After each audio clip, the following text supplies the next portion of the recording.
Rien. Notre invité ce matin pour en parler, le réalisateur, producteur et également fondateur du mouvement citoyen pour l'Algérie. Bonjour Farid Demez Debba, merci beaucoup d'être avec nous ce matin pour en parler. D'abord, pour votre part, qu'espérez-vous de cette visite d'Emmanuel Macron en Algérie ? Bonjour, écoutez, de notre part, au niveau du mouvement citoyen pour l'Algérie, on n'attend pas vraiment grand-chose, puisque déjà, au début du Hirak, en 2019, lorsque notre mouvement avait fait une lettre ouverte à M. Macron, lui demandant de bien se positionner vis-à-vis justement de cette problématique liée à une politique un petit peu désastreuse en Algérie, on a eu lettre morte, donc bon, voilà, on n'attend pas grand-chose. Monsieur le Président Macron va en Algérie pour essayer de, on va dire, sauver un petit peu les meubles du fiasco de France-Afrique, notamment avec le retrait de l'opération Barkhane au Mali. Donc, et puis aussi son fiasco avec son intervention européenne en Ukraine. Et puis, bon, il va faire froid un petit peu cet hiver. Donc, il faut essayer de trouver des alliés, notamment au niveau des hydrocarbures. Donc, l'Algérie est un bon magasin où on peut se servir. Donc, voilà, on n'y attend pas grand-chose, en tout cas au niveau des droits humains. On n'attend rien de la part d'Emmanuel Macron. C'est intéressant, vous avez soulevé plusieurs grands thèmes. D'abord la question des droits de l'homme en Algérie. La semaine dernière, il y avait cette lettre ouverte de 13 organisations de la diaspora algérienne qui appelait Emmanuel Macron à ne pas occulter la dégradation des droits humains en Algérie. Quelle est la situation aujourd'hui des droits de l'homme en Algérie dans l'après-Bouteflika ? Écoutez, c'est pire qu'avant. Donc, le mouvement révolutionnaire du Hirak, qu'on connaît tous sous l'appellation de révolution du sourire, puisqu'elle a été totalement pacifique, a été ignorée, et c'était des anciens du système politique de Bouteflika qui ont été reconduits dans des fonctions. Voilà, donc il y a rien de nouveau sous le soleil, j'ai envie de dire.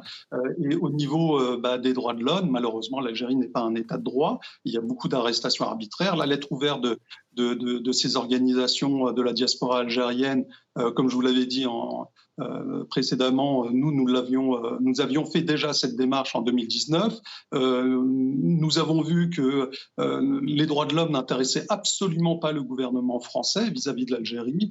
L'Algérie étant, comme je le dis encore, un partenaire depuis 62, depuis l'indépendance, auquel justement on fait en sorte de maintenir un certain gouvernement un petit peu à la solde des intérêts français, et puis c'est ce qui se passe. Soi-disant la brouille qui était survenue en 2021 entre la France et l'Algérie, déjà à cette époque-là, j'étais intervenu en indiquant que tout ça c'était que de l'esbrouf, derrière le rideau ils étaient copains, voilà, comme queue et chemise, permettez-moi cette expression, et que tout ça ce n'était que de la poudre aux yeux. Les intérêts algériens en France, enfin en tout cas du gouvernement algérien en France, les hauts dignitaires, on va dire, ceux qui profitent du système, sont certains et n'ont jamais été bloqués, même après les demandes répétées du Hirak. Et puis les intérêts de la France en Algérie, ça depuis toujours, depuis la colonisation française en Algérie, c'est pas dépéri. Donc de toute façon, la France a tout intérêt de se maintenir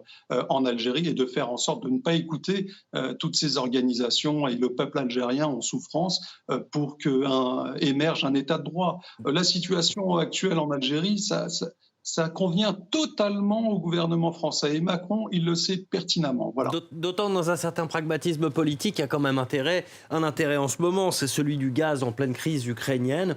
La France a besoin de l'Algérie comme partenaire privilégié pour le gaz, et l'Algérie a besoin de la France pour vendre son gaz. L'Algérie n'a pas vraiment besoin de la France pour vendre son gaz. Il suffit de voir un petit peu au niveau... enfin, la France n'est pas vraiment un client, on va dire, important. Voilà, le principal client, l'Italie ou encore l'Espagne. Qui a un petit peu senti le courroux du gouvernement algérien par rapport à ce qui s'était passé au niveau de son voisin marocain sur le positionnement du Sahara occidental. Bon, ça c'est autre chose. Mais disons qu'en termes d'intérêt, la France a plus intérêt à aller en Algérie que l'Algérie à vendre son gaz. Des clients pour justement, surtout en cette période de crise russe et Ukraine, sincèrement, l'Algérie ne manque pas de clients au niveau du gaz. Donc, sincèrement, là, le rapport de force est un petit peu déséquilibré en défaveur de la France, notamment au niveau des hydrocarbures. Donc, c'est pas pour rien que Macron y va dès maintenant, avant un septembre noir que prédisent les syndicats voilà, pour la rentrée ici en France par rapport au pouvoir d'achat. Donc une politique intérieure en berne par rapport à Emmanuel Macron, une politique de la France-Afrique qui perdure en faisant fi des revendications du peuple africain. Et ça continue comme ça, dans une même matrice. Et plus on continuera comme ça, et plus les pays africains s'ouvriront sur le monde et mettront de côté la France. Et ça, c'est bien dommage. Et Donc, notamment Macron sur les questions coloniales, l'aspect mémoriel, il est important vis-à-vis de l'Algérie, mais aussi d'autres pays du continent africain. Est-ce qu'il peut y avoir des gestes de la part d'Emmanuel Macron en la matière ? Il a tout intérêt à faire des gestes. Vous voyez bien le fiasco qui est en train de se passer. Et la France perd du terrain incroyable en Afrique. Il faut savoir quand même, l'Afrique, ce sont des pays, par exemple le Mali, enfin le Maghreb en règle générale, Maroc, Algérie, Tunisie, le Sahel.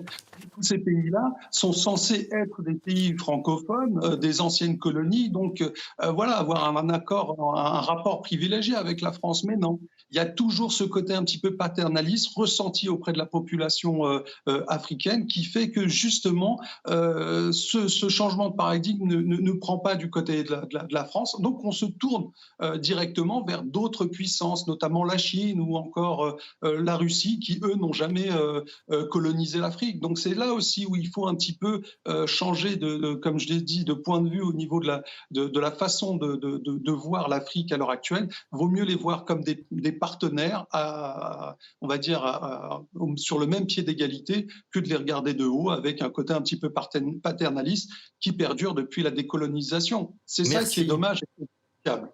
Merci beaucoup Farid Hamez Debbat d'avoir réagi sur notre antenne à cette visite d'Emmanuel Macron qu'on suivra.